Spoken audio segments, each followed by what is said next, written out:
En 1967, Ernesto Guevara es capturado y asesinado. El Che muere en las sierras bolivianas, sediento, sucio y sin fuerzas. El hombre de carne y hueso, a quien el destino parecía castigar reservándole un trágico final, empieza a transformarse en leyenda. Y al mismo tiempo, el lugar donde ese hombre es ejecutado pasa del anonimato a la fama mundial con el simple cerrar de un par de ojos. Los ojos del Che Guevara.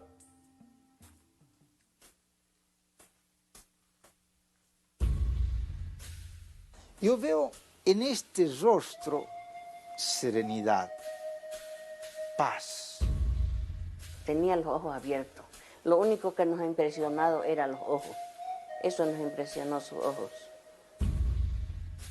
Y él con certeza era consciente que va a llegar a la grandeza máxima. Para mí, por ejemplo, el alma del Che, cosa que yo le imploro, le pido, pareciera que la almita me lo concediera.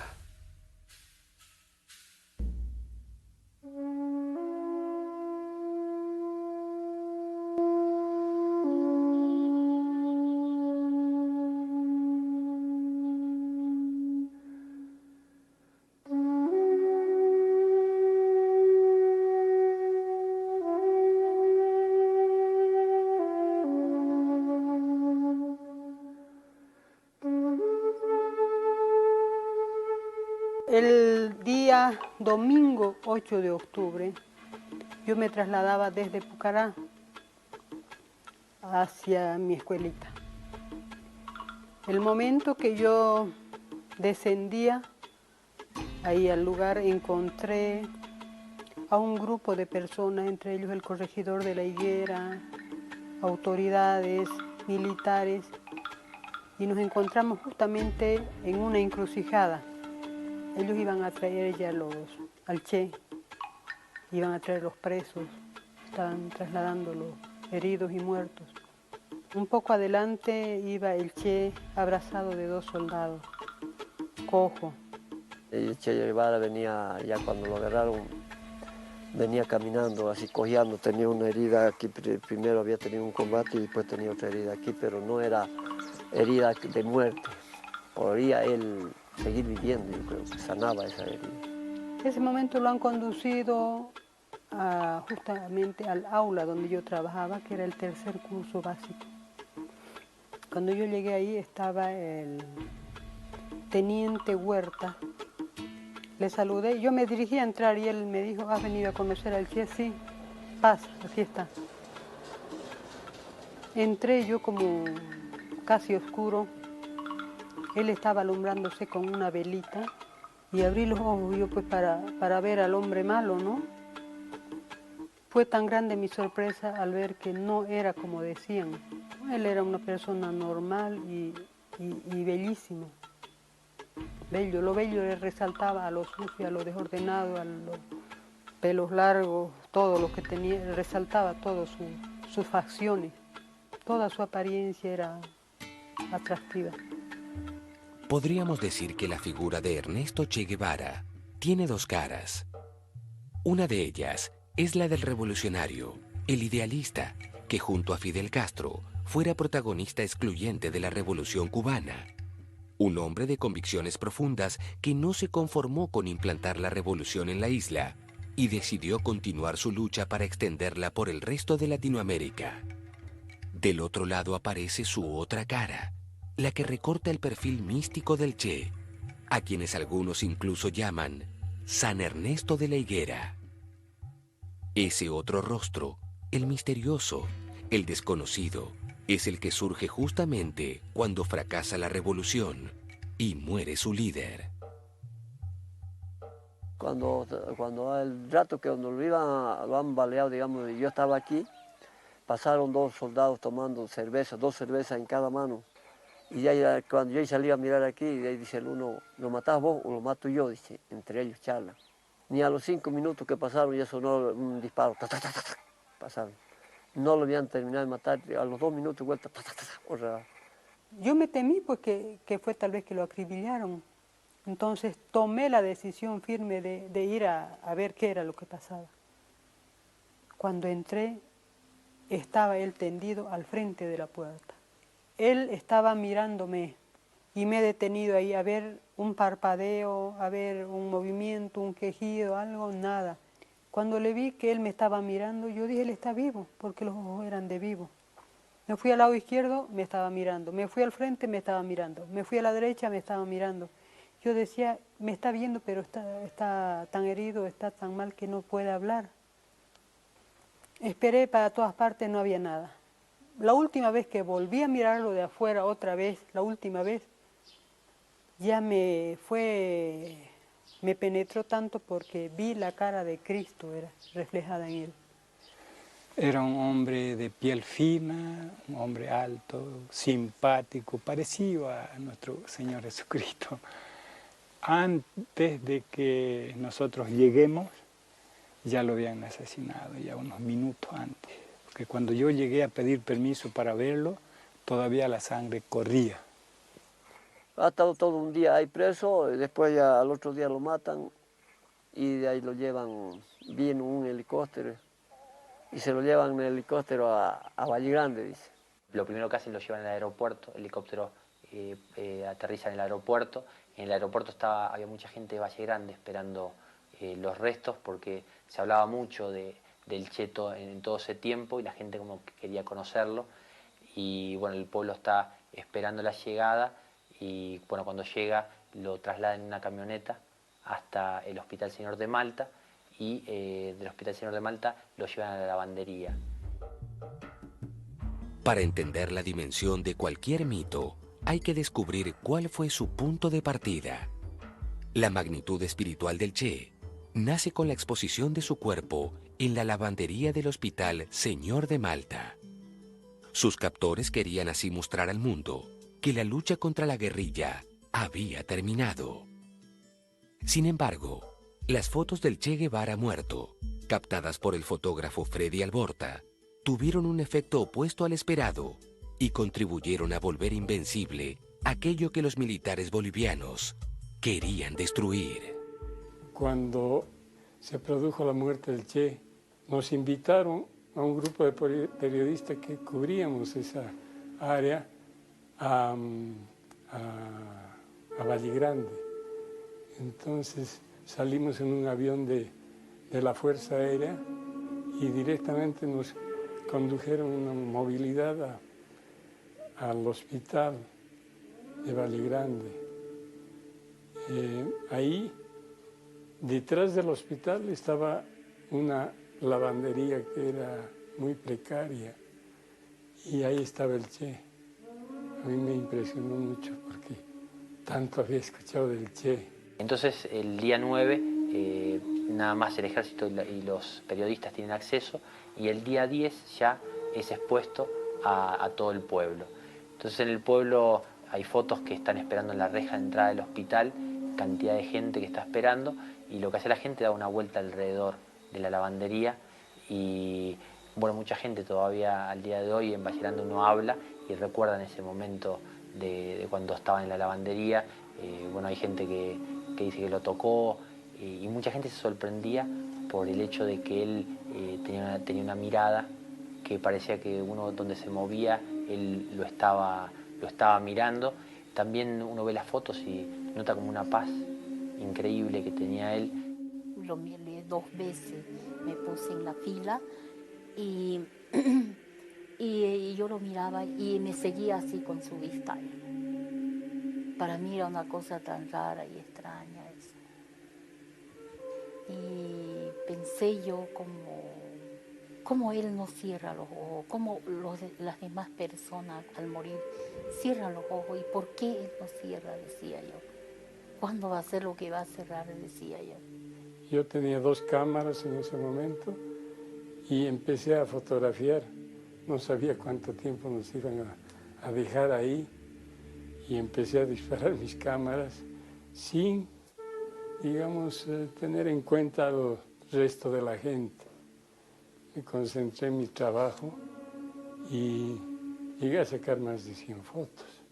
Y bueno, el ejército lo que hace es un poco como mostrar un trofeo de guerra, como humillar al enemigo, mostrándolo de esa manera.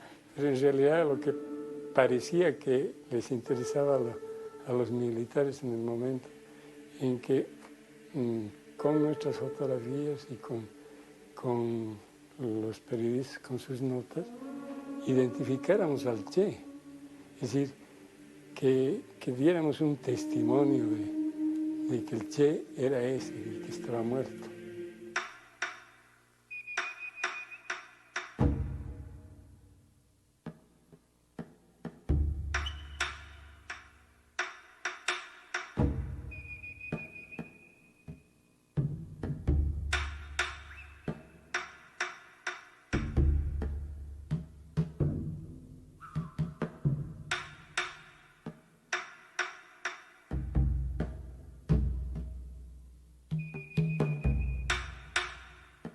Y él con certeza era consciente que muerto en combate, él crecería. Tanto es así que hay relatos que él presiente esto, que él cuenta y narra que va a llegar a la leyenda, cuando no al mito universal, que va a llegar a la grandeza máxima. La muerte del Che fue apenas un punto de partida. Lo que vendría a continuación daría inicio a un nuevo tipo de devoción, el culto al guerrillero santo.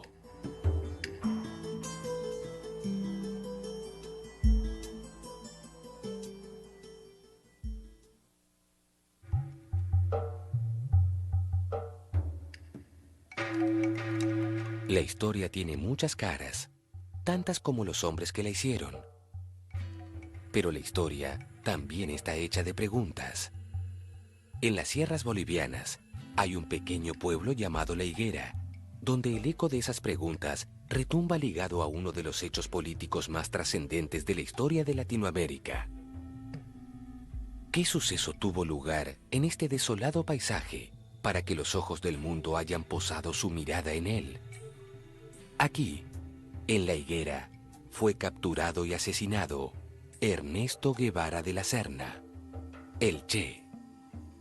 Aquí murió un hombre y nació un mito. El Che como que él lo puso a Valle Grande dentro del mapa mundial. Tanto Valle Grande como La Higuera son lugares visitados por muchos seguidores y bueno, son lugares marcados por el hecho del asesinato y por el hecho de haber estado enterrado 30 años, la exposición también que hacen de los restos en la lavandería. Fueron hechos como que tejieron un mito alrededor del Che. Bueno, para mí es de que ese es uno de los mitos, ¿no?, de la muerte del Che en La Higuera. La gente se imagina eso, ¿no?, de que el Che vino a morir para dejarle algo, para que alguien venga y se acuerde por lo menos de que existe esa higuera, de que existe ese pueblo humilde y que, bueno, tal vez algún día, gracias a él, que bueno, se recupere y se haga algo por la pobreza de esa gente, ¿no? Nuestro pueblo era muy aislado, porque no había ninguna comunicación, no había caminos carreteros, apenas gozábamos de los telégrafos, línea telegráfica. Si no era las guerrillas, si no venía el comandante, entraba a las guerrillas, aquí nuestro pueblito iba a seguir así con la misma vida anterior, pero ya cuando entró y hubo las guerrillas, recién nuestro gobierno ya se acordó de este pueblito aislado, ya dejó un poco de dinero para que haga los caminos, facilidad a los agricultores, y todo eso va a quedar en la historia pues, como un recuerdo del comandante, ¿no?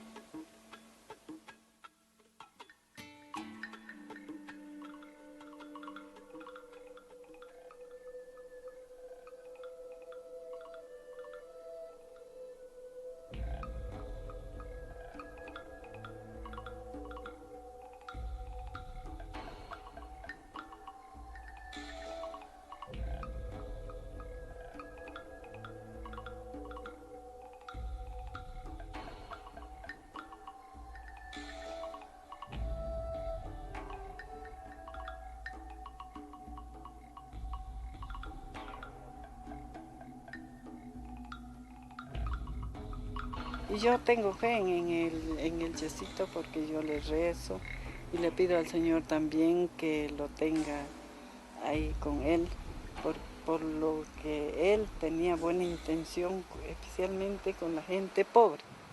La gente, todo el mundo dice, hasta hoy mismo dicen que la almita del Che es milagrosa. Ellos se claman al Señor y le piden por intermedio de la almita, dicen, la alma del Che Guevara es milagrosa, dicen, es buena, siempre nos hace milagros. Cualquier cosa que queremos obtener, nos clamamos a la almita y a nuestro Padre Celestial y siempre nos ayuda, siempre nos va bien, dicen, ¿no?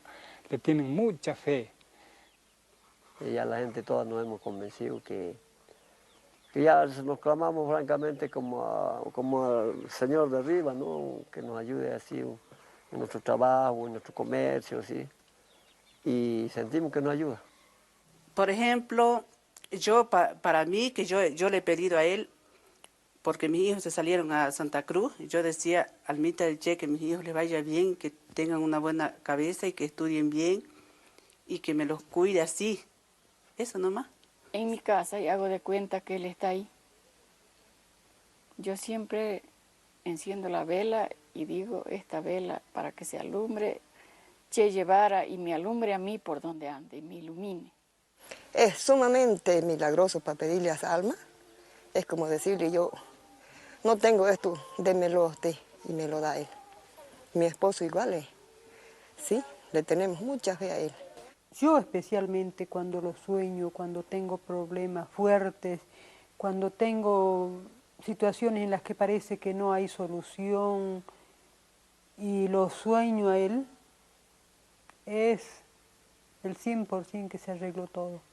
Yo siempre en la noche, con todos los problemas que tengo, me levanto y voy siempre, me arrodillo, le pido al alma del Che que él me ayude, que me colabore en todos mis trabajos, mis obstáculos que tengo.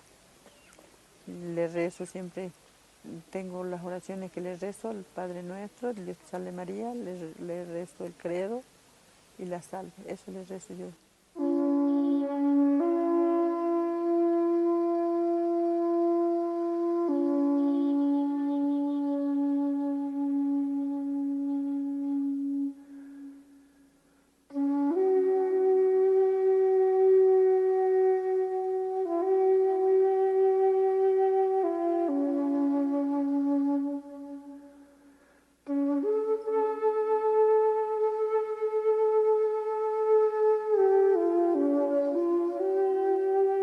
A ellos le quedó esa imagen de una persona que le puede hacer milagros. Muchas veces pierden una vaquita y bueno, le rezan al Che para que le devuelva la vaquita o para la cosecha. Y bueno, mucha gente también compra objetos que esté la figura del Che porque dice que trae muy buena suerte. Es como que han mezclado un poco la imagen del Che con la parte religiosa, o sea que hay como que lo ven como un santo, muchas veces le rezan ellos. Es muy normal ver no sé, un cuadro de Cristo y una fotito del Che al lado. Cuando volvió la democracia al país, entonces yo volví diversas veces a la higuera, Valle Grande, Ñancabazú, y comenzó a llamarme la atención. Había un fotógrafo de Valle Grande que tomó varias fotos del Che y él las vendía, las fotos, las enmarcó. Y el pueblo las compraba como la imagen de un santo. Y el pueblo pasaba a orar, el pueblo pasaba a venerarlo.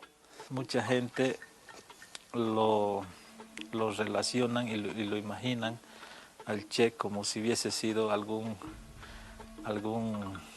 familiar o algo que Dios o Jesús haya mandado al Che, porque lo comparan inclusive su imagen con la de Jesús, ¿no? Porque tienen un parecido inclusive, dicen, ¿no? Yo fui la primera en descubrir de que la mirada del Che se parecía a Cristo.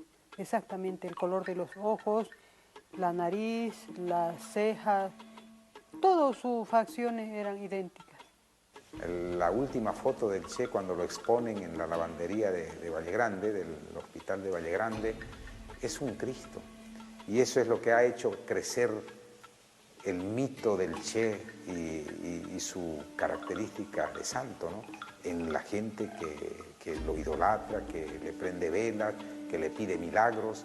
El día 10 fue abierto el hospital para que el pueblo entero pueda verlo. Había una señora que cuando lo vio tan cerca y con ese rostro angelical, como te digo, parecido a Cristo, la mujer enmudeció. Dios mío, parece Jesucristo. Y la mujer se persinó. Yo considero a Cristo el primer revolucionario de este mundo. Fue perseguido, humillado, repelido por un ejército. También ha tenido sus pequeñas traiciones. Alguien que lo denunció fue golpeado y después fue muerto, fue asesinado. El Che ha tenido la misma suerte y eso verdaderamente me instó a que yo me atreva a pintar el Che en la lavandería y Cristo. Bueno, el Che fue una persona que lucha por sus ideales, lucha por la gente humilde, muere en un lugar remoto, que no había caminos para llegar, había senderos. Luego lo trasladan aquí a Valle Grande, lo exponen en el hospital, en la lavandería del Hospital Señor de Malta, y como que la gente lo asocia mucho con Cristo. O sea, ven como un Cristo ahí en el lugar, luego 30 años que está oculto, que nadie sabe dónde está enterrado. Luego, bueno, la exhumación de los restos, todo, como que alrededor de él hay como una historia muy romántica, muy novelesca, todo alrededor. Entonces, claro, eso lleva a que la gente crea un mito. Más allá de su parecido con Cristo, el Che muerto se encargó de dotar a su leyenda de un costado siniestro. Muy pronto, todos aquellos que estuvieron implicados en su muerte se verían alcanzados por lo que algunos han dado en llamar la maldición del Che.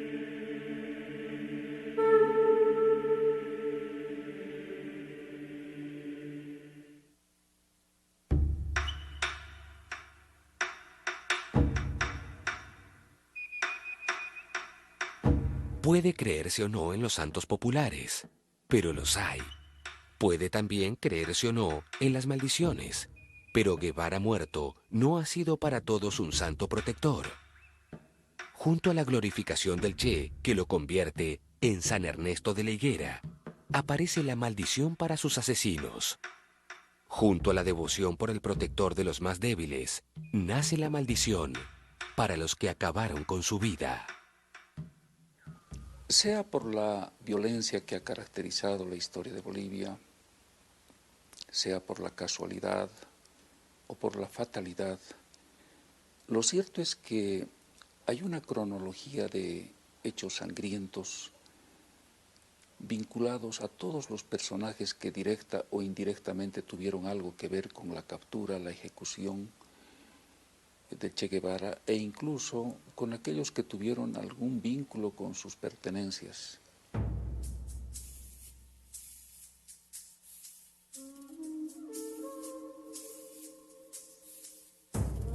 Bueno, hay tantas versiones, ¿no? Porque todos los comandantes, por ejemplo, de aquellos tiempos de la guerrilla, todos han desaparecido hasta ahora, ¿no? Y también personas de la misma higuera que se prestaron, digamos, para colaborar al ejército como guías, ¿no? Todas esas personas, miren, no hay uno actualmente, ¿no? Con relación a la maldición del Che y a las personas que han estado involucradas en el asesinato del Che, pues yo no le llamaría coincidencia. Hay cierta, como vuelvo a repetir, cierta relación en una dimensión que todavía no la conocemos mucho, que tiene que ver con lo que le ha sucedido a cada uno de estos personajes.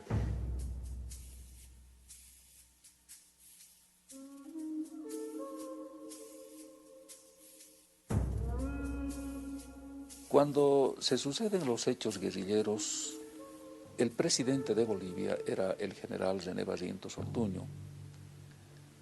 Entonces, cuando le comunican que ha sido capturado vivo el Che Guevara, él se reúne con otros dos altos personajes del ejército, el general Alfredo Obando Candia, que era el comandante general del ejército, y se reúne también con el general Juan José Torres, que era el jefe del Estado Mayor del Ejército.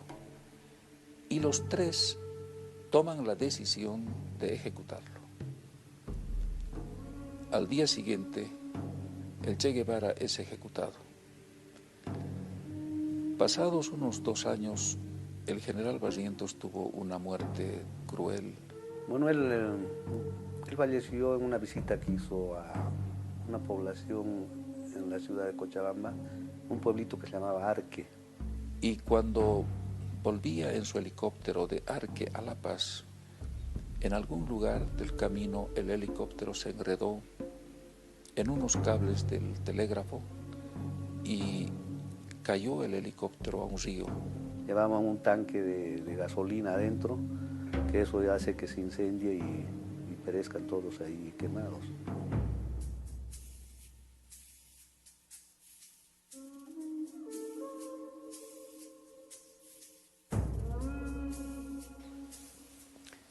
El otro de los altos oficiales del ejército boliviano que participó en la reunión que determinó la ejecución del Che Guevara fue el general Juan José Torres, que era el jefe del Estado Mayor del Ejército Boliviano.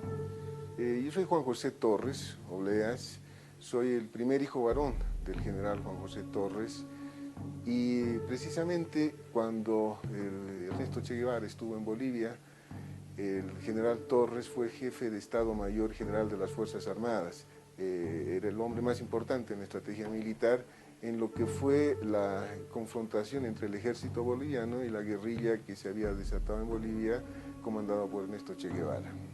Juan José Torres tomó el poder en 1970 y tuvo un corto periodo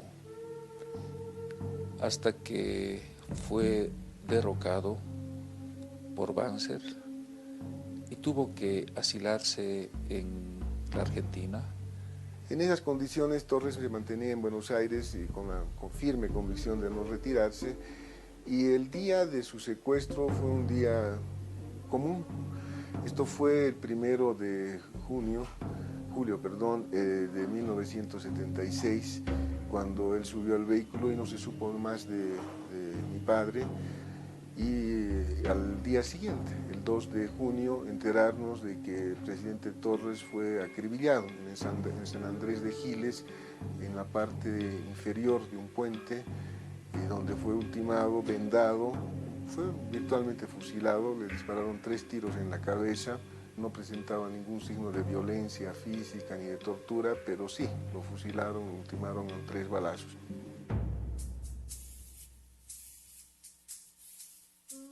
Antonio Arguedas Mendieta era el ministro de gobierno del general René Barrientos Ortuño y ejerció este cargo durante toda la campaña antiguerrillera. Era ministro de gobierno, ahí está lo interesante, que el hombre era ministro de gobierno, era simpatizante de la guerrilla, toma durante el ejercicio del ministerio algunas medidas contra la guerrilla, pero resuelve redimirse y resuelve lavar su alma entregando el diario del Che Guevara a Cuba. Él envió una copia del diario del Che Guevara a Cuba, pero no solo eso, sino también envió las manos mutiladas del Che y su mascarilla. Se forma un escándalo el 8 de julio, cuando Fidel Castro resuelve mostrar al mundo el diario. Y cuando se supo, realmente fue un escándalo que casi termina con el gobierno del general Barrientos, ¿no? Antonio Arguedas escapó, ministro de gobierno escapó, tuvo que ir a Chile, porque ya estaba acercándose, iba a descubrirse que era él el autor del envío, retorna al país, es juzgado, es suelto y ha sido ejecutado, ha sido muerto hace unos 2-3 años de forma no demostrada, no se sabe cómo, pero al parecer transportando una bomba, él muere en La Paz. La bomba estalló antes de tiempo. Tuvieron que recoger sus restos pues parte por parte. Realmente Antonio Arguedas, exministro de gobierno del gobierno de Barrientos, tuvo una muerte cruel, aterradora.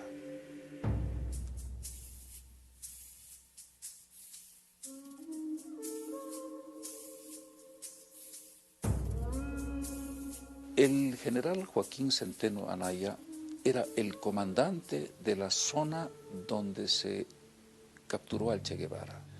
Y fue este oficial boliviano, ¿no?, que el día 9 de octubre en la mañana conversó extensamente con el Che Guevara.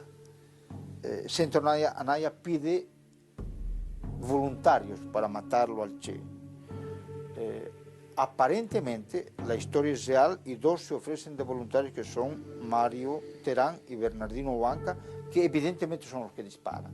El general Joaquín Centeno Anaya también tuvo un destino trágico porque fue nombrado embajador de Bolivia en Francia por el gobierno de Banzer y una mañana cerca a la embajada lo ejecutaron con 2 disparos en la cabeza. Hasta hoy nadie sabe quién disparó. Se dice que fue un comando terrorista argelino y alguien ha hecho también otra explicación en sentido de que fue la seguridad cubana la que lo ejecutó.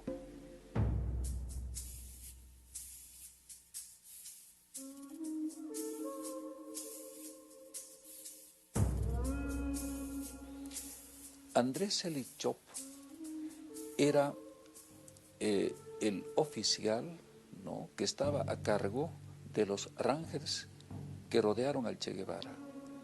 Una vez capturado, Che Guevara conversó con Andrés Selig y lo que se conoce es que Andrés Selig lo trató muy duramente, lo quiso humillar. Para bofetearlo, el Che Guevara lo escupe y casi se produce una agresión en el acto, pero a Selig lo sujetan tanto Gary Prado como el otro oficial que estaba ahí, que se llama Huerta. Lo separan y no permiten que lo agrida Selig. Y en 1971, cuando llega al gobierno el general Hugo Banzer, el ex coronel Hugo Banzer Suárez, lo nombra su ministro de gobierno, es decir, era su elemento de mayor confianza. Pero pronto Andrés Selig empezó a conspirar contra Banzer. Banzer lo destituyó y al poco tiempo lo hizo detener y Andrés Selig fue sometido a tortura. Lo matan a patadas dentro de una repartición pública en una escalera, se conoce bien la historia. Ha sido muerto a patadas por orden de Banzer. Cuando le hicieron una autopsia, resulta que tenía destrozado su hígado. Se determinó que lo habían torturado durante 8 horas y todo fue a golpes. Andrés Selig también tuvo un destino trágico.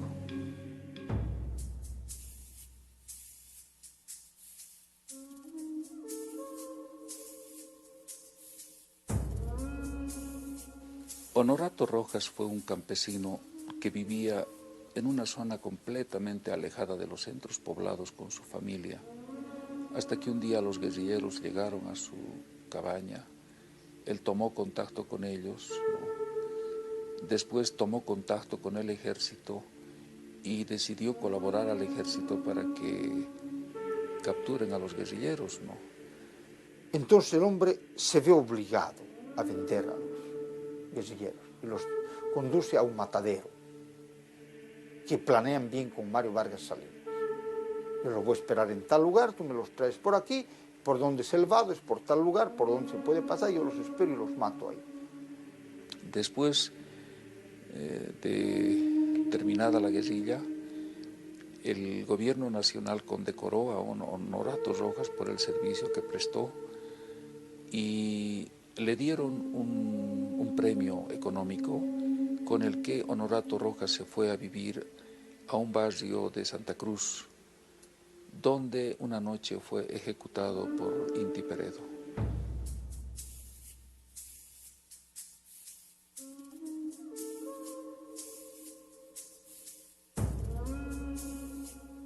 El suboficial Mario Terán fue parte de la unidad militar, ¿no?, que capturó al Che Guevara en el Churo. Al día siguiente de la captura, ¿no?, él se brindó ejecutar al Che Guevara y lo ejecutó, ¿no? Pero el destino de este hombre ha sido o es el más trágico de todos, ¿no? Porque desde hace 37 años vive con identidad falsa, vive sin familia, vive escapando. Un conocido mío me dijo que lo vio alguna vez en Guayaramerín, que era un hombre alcohólico, ¿no? Entonces su destino no ha sido mejor que el de los demás. Hace 37 años este hombre vive escapando.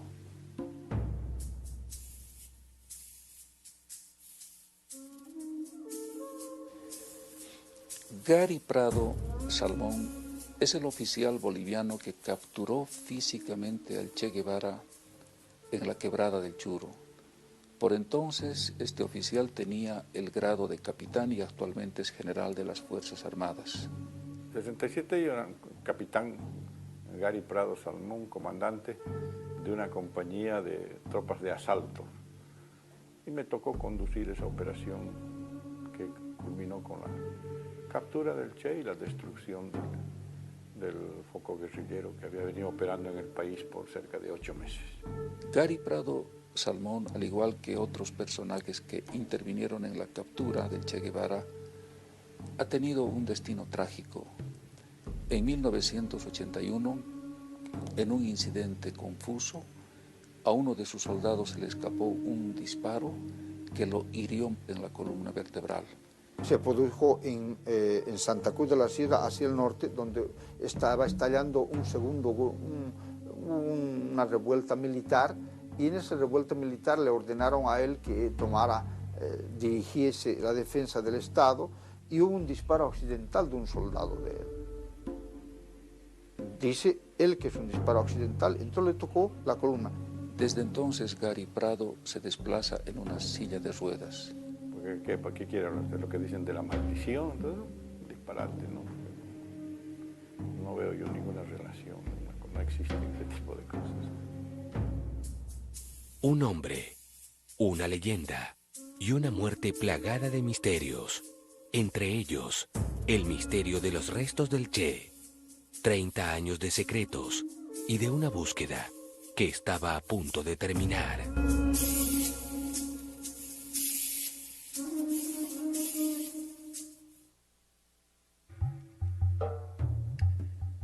Nadie puede asegurar que el Che Guevara se haya vengado realmente de sus asesinos, ni que todo haya sido una serie de dramáticas coincidencias.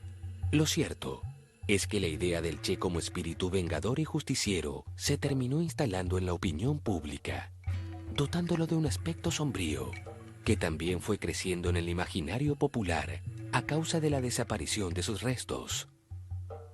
Ningún espíritu puede descansar en paz si su cuerpo no tiene apropiada sepultura. Bueno, aquí comienza toda la búsqueda de los restos de los guerrilleros.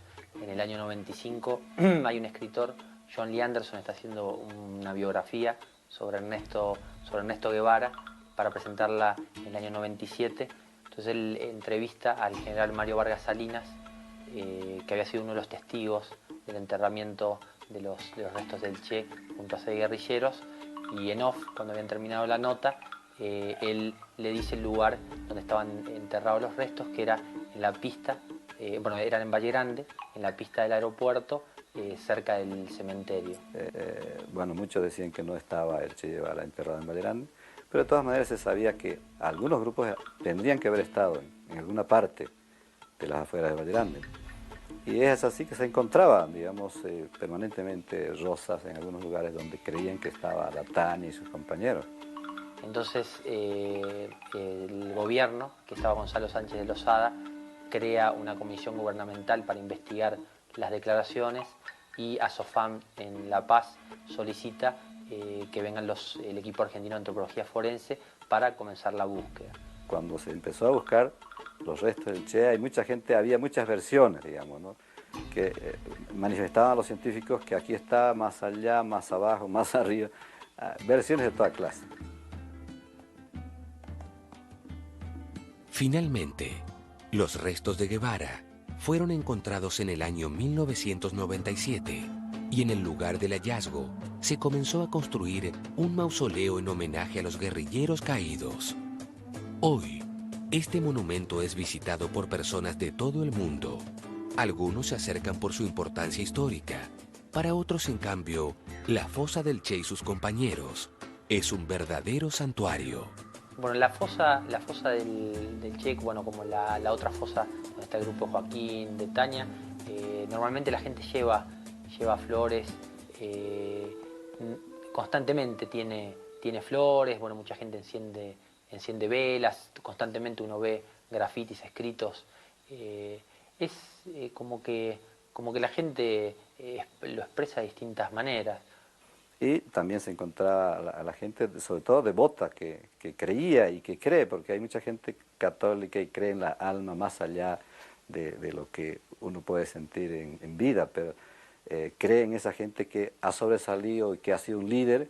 Entonces ellos siempre, hay mucha gente que le reza, que le manda flores, que le está pidiendo algo que le ayude, ya sea en la salud, en la economía, en la familia, siempre hay algo que le pide.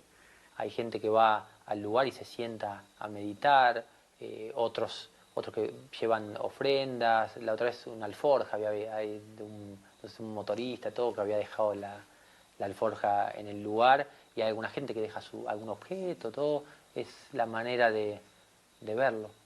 Le llevamos flores, le colocamos agüita, como todo cadáver pide agüita, ¿no? Mucha gente, más la gente mayor, tiene su devoción a él y le pide, siempre va a la fosa, vamos siempre frecuentemente visitando en la fosa del Che.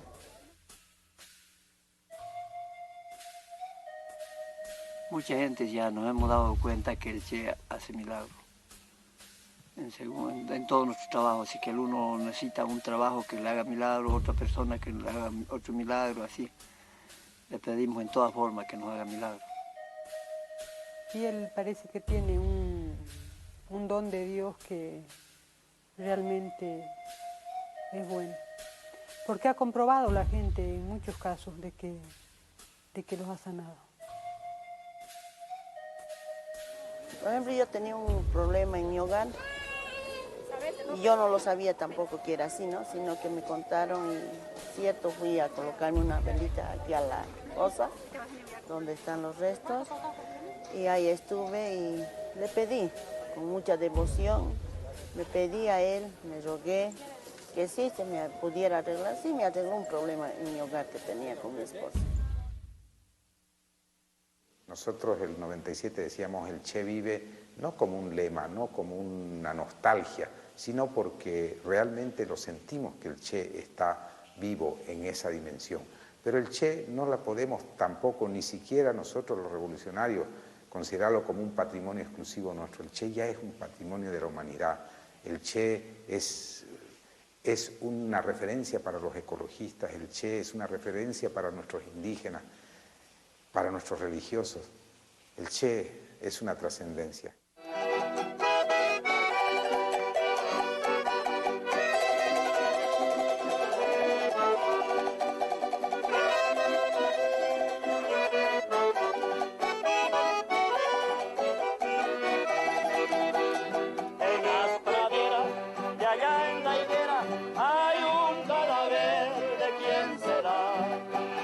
Es el cadáver del Che Guevara que se ha cansado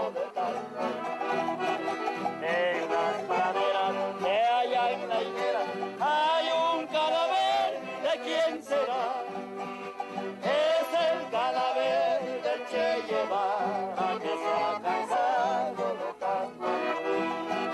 Es el cadáver del Che Guevara que se ha cansado de tanto. En el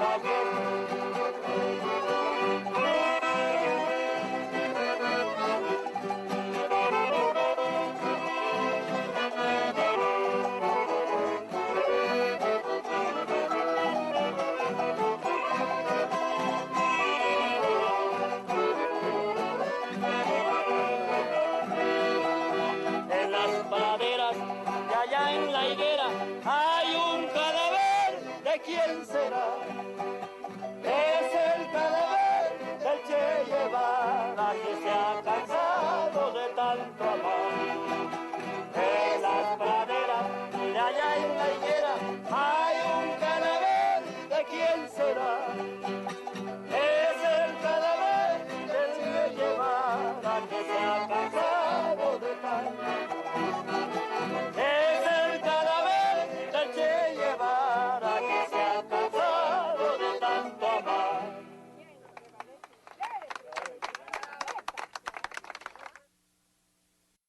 Un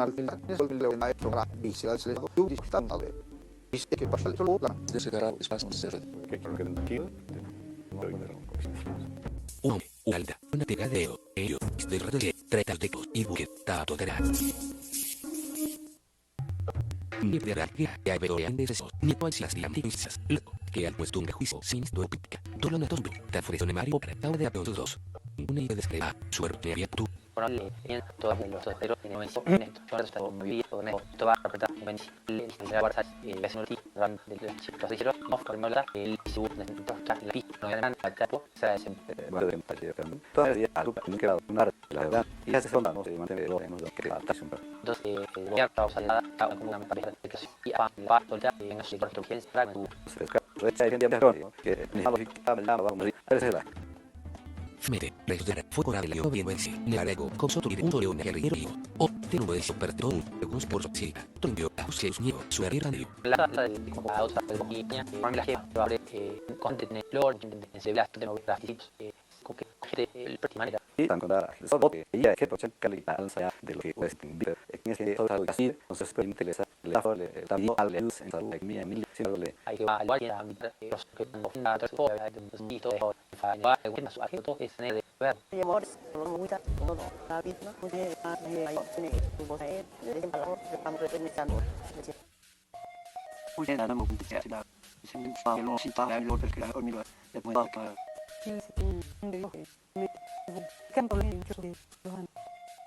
tengo toda la vida pasando con día un de la tua con red hay pecho no ella de si me dice otro no entiende no si me vive come un tipo de dentro que está ahí se me che a mí no estoy una gran tipo de es un resto por el eso es para ti para che es